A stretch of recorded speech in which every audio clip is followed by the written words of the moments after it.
聞こえの未来。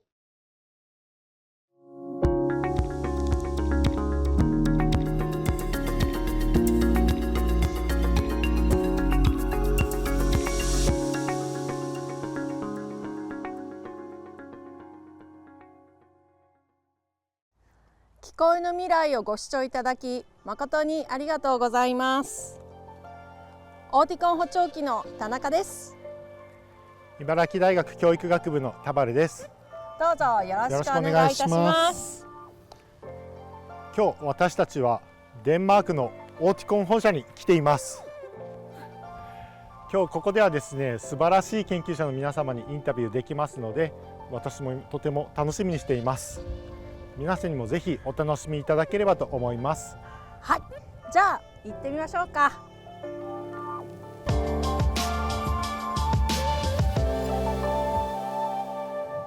So in this video, we would like to welcome Dr. Elaine Ng as our guest. And so thank you, Elaine, for joining our project. And we are very pleased to have a wonderful researcher like you. So Elaine, could you explain about yourself briefly? Yep. Hello, everyone. Konnichiwa. My name is Elaine. I am the Director of Research at Oticon here at the headquarters. A bit of background about myself. I come from Hong Kong originally, where I did my education in audiology. And after my education in audiology, I moved to Sweden to do a PhD research in the area of hearing and cognition. And after my PhD and also postdoc, then I got the opportunity to work here at Oticon at the Center for the Applied Audiology Research, where we do studies on children and adults to look at how our hearing aids can benefit them. So thank you. So very interesting career. So you are one of the rare researchers which can deal with the pediatric field, so educational audiology field as well. So, and you are from Hong Kong, so you know how pediatric hearing aid fitting has been done in Hong Kong. So do you notice any difference between Hong Kong and Denmark or other European countries like Sweden? Mm-hmm. Yeah, so I would say what I've learned here in Denmark and also in Sweden with pediatric hearing aid fitting, they follow best practice. So they do all the procedures based on what is recommended by the guidelines during real ear measurements and so on. And also when it comes to technology, they are also using good hearing technology for children. So this is something really good, and then followed by rehabilitation as well. So as compared to Hong Kong, I would say it's more or less the same, but I would say the rehabilitation part can be even stronger in Hong Kong, the support after the hearing aid fitting. But I would say the hearing technology that we have in Hong Kong is also like catching up very, very quickly recently. Mm-hmm. And you mentioned you are conducting research at CAAR, but we already interviewed some Ericsholm researcher, James or Hamish or Dorothea. And but how does your research at CAAR differ from the research in Ericsholm's? So at Ericsholm, what they do there is more basic science type of research. So they look at new research methods that could be interesting for us at the Oticon headquarters to be used in the future. So what we do at the headquarters is that our research is more applied and also closer to the hearing aids, to the product. And this is also the aim of our group as well, is to look at what is the benefit of our latest hearing aids and also technology that brings to our users. So we do research internally. That means we run studies, we run technical measurements here in this building, but we also do a lot of external collaborations all around the world. So we have, you can say we have collaborations with universities, hospitals, and also different clinics all over the world. And in our team, we have 20 people, researchers in the team to support all these activities all over the world.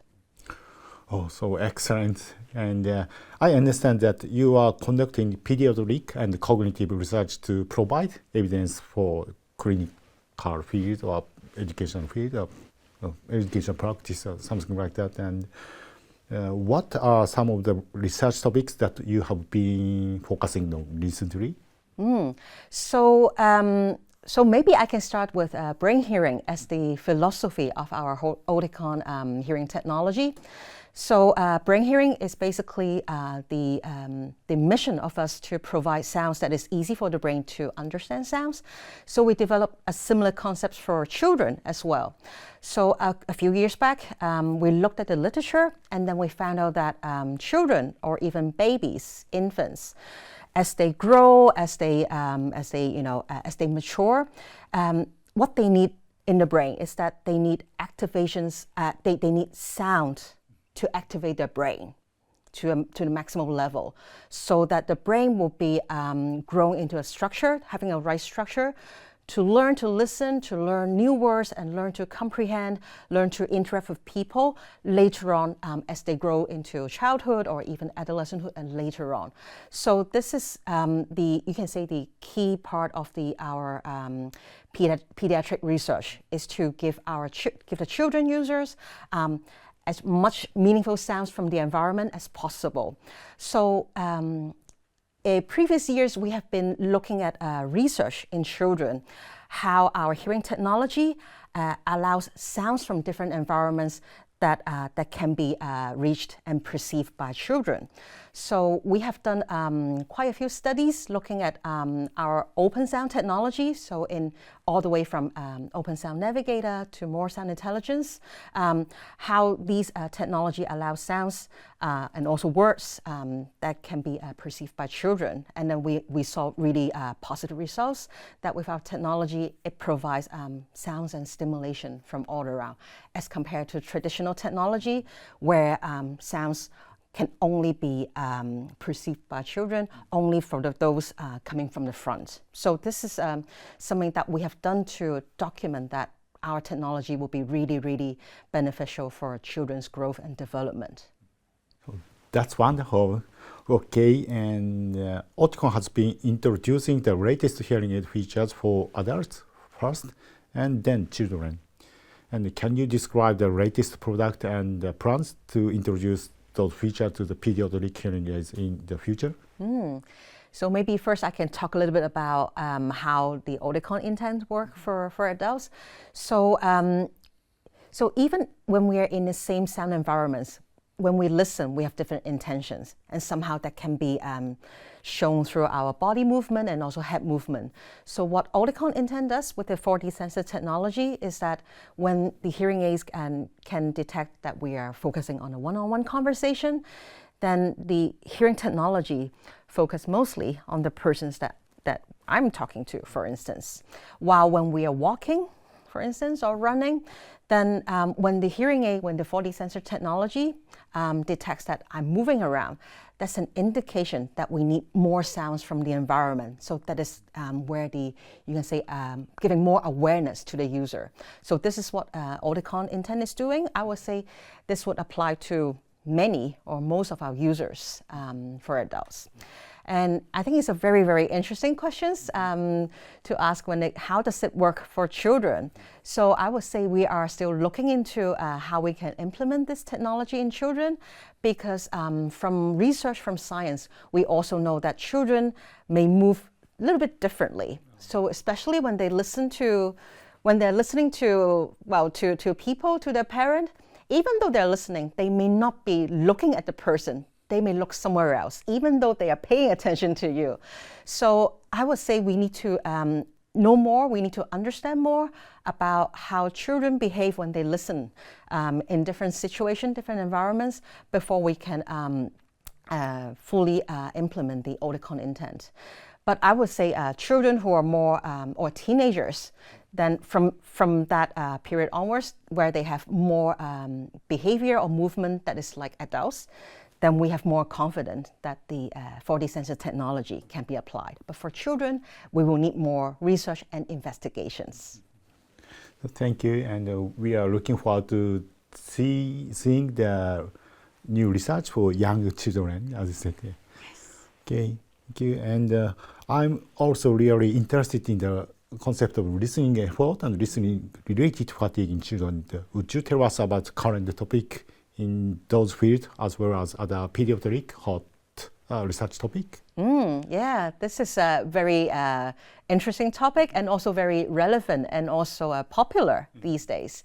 I would say researchers have been looking at listening effort over the last 10, 15 years. And then for children, I think it started to become popular over the last 10 years. So the technique that we use so far is a more commonly used method is questionnaires, where children or the parents can answer that, or pupillometry is also one of the techniques that we are looking at. So, for instance, at Oticon, we also had a couple of studies where we use pupillometry, looking at the size of the pupil of the eyes to indicate listening effort. So, in one of our previous studies, we actually found out that our hearing technology could actually reduce listening effort in children. In noisy and challenging environment. And also in one of the recent study that I did, or my PhD student did, Julia is her name, where she looked at listening effort and word learning, because these two things are going hand in hand. Because when children or when we learn new words, we also need to put effort into learning. So this is the key area, or this is also a growing area in this listening effort topic. So how do people use effort when they listen and when they learn new words? And this gives us a very good indication of how we can fine-tune our technology to best support children when they listen or when they learn new words in classroom or in everyday situations. So so this is a really, really relevant topic. And also for fatigue, it's also another interesting topic, because you can say listening effort is something that that someone feel or someone experience during the period when they listen or doing things or and so on. But fatigue is is something that you accumulate over the day, and then you feel fatigue over the day, and then you feel really, really tired at the end of the day. So this is like a long-term listening effort that impose on a person when there's a hearing loss and when the hearing technology is not so good. So this is really, really relevant also for children, because not only they need to learn all the time, but they also need to spend energy on other activities as children. So they go and play. So how can we make sure that our technology is reducing effort and reducing fatigue, so that the children can have more energy to spend on other things, just like other children. So we're working very hard in these areas to help children to grow, to learn, and to thrive. Thank you. It's a very interesting topic. So, and Yuko, do you have any comment or question? Thank you very much. I'm really impressed with your research work and background. As an ENT doctor, I encounter many children who wear hearing aids but suffer from information barrier between friends, especially in chatting. So it would be desirable if technology or support can make their lives easier and better. So would you let us know how pediatric hearing research needs to be expanded, and how ENT doctors can adapt the research results? Could you tell me something? Yeah. So I would say all the way from early identification of hearing loss, so that we can treat children or even babies with hearing loss as early as possible, so that they have good learning and language outcome.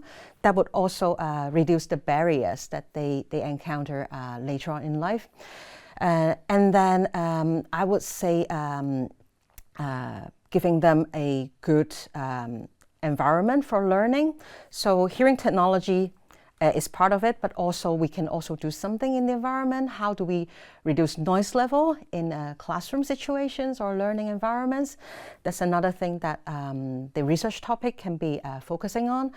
And then also clinical guidance, how people who fit hearing aids can be what they should follow when it comes to hearing aid fitting. Because what we see is that hearing technology is going in a very good direction. We are advancing year by year, but then it's just that the guidance or the recommendation of how to fit it may not be catching up with the technology. So I think more work needs to be done in that area as well. Thank you very much. I would like to deliver your good suggestion to support Japanese supporters. Thank you. And thank you again. And this video series named きこえのミライ means future of hearing. And your talk today was inspiring, and we can imagine the wonderful future of hearing. And so, Erin, thank you for your time today. Thank you so much for having me. Thank you. Thank you. はい、それでは先生、エレインの話も非常に興味深かったんですが、いかがでしたか？内容がすごく幅広かったですよね。エレインの話を2つに要約するとですね、小児に関してはやっぱり大人とは違って補聴器のフィッティングに関してもなかなか自動化では限界があるということもあって、ガイドラインを作ってそこでフィッティングをより良いものにしていくことの重要性、それが強調されていたかと思います。あともう一点ですね、インテント、新しい補聴器で AI を活用して、雑音下でも聞きたい情報をよりクリアに聞いていく、そこに一つの可能性というのを感じました。現場ではやっぱりそういう雑音下の聞き取りで悩んでいる人多いですので、はい、ありがとうございます。私の方では以前もエリクスホルムの方でもインタビューさせてもらったんですが、そこでは基本的な研究をされていて、でこちらで応用的な研究をしているという一連の流れがあることにすごく感動しましたし、またそのどちらにおいてもやっぱりリスニングエフォート、リスニングファティーグっていうのをホットなトピックとして扱っているっていうところで、我々の今やっているような研究の方向性も間違っていないんだなというふうに改めて感じたのとともに、多分これからどんどん新しい情報が出てくると思いますので、しっかり情報をフォローしてアップデートしていく必要があるかなというふうなことは感じました。そうですね、多くの人に新しい情報を届けて、みんなでサポートしていけるようにしたいですね。はい、ありがとうございました。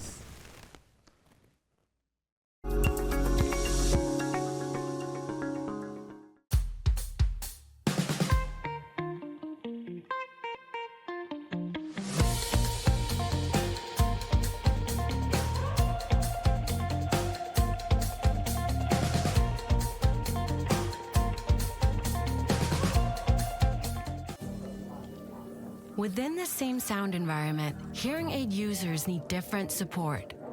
It may be for trying to navigate a crowded room, engaging with a group of friends, or sharing an intimate conversation.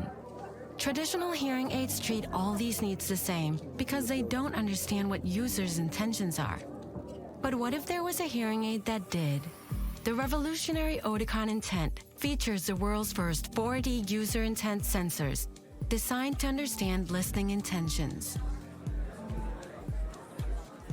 This unique sensor technology adapts to listening needs by carefully analyzing the surrounding acoustics, recognizing body and head movements, and conversation activity nearby. With the latest innovative brain hearing technology, Oticon Intent ensures users hear the sounds all around them. It adapts fluidly and continuously to different listening needs within the same environment, supporting users to engage with multiple people or in more intimate conversations, while remaining open to surrounding sounds.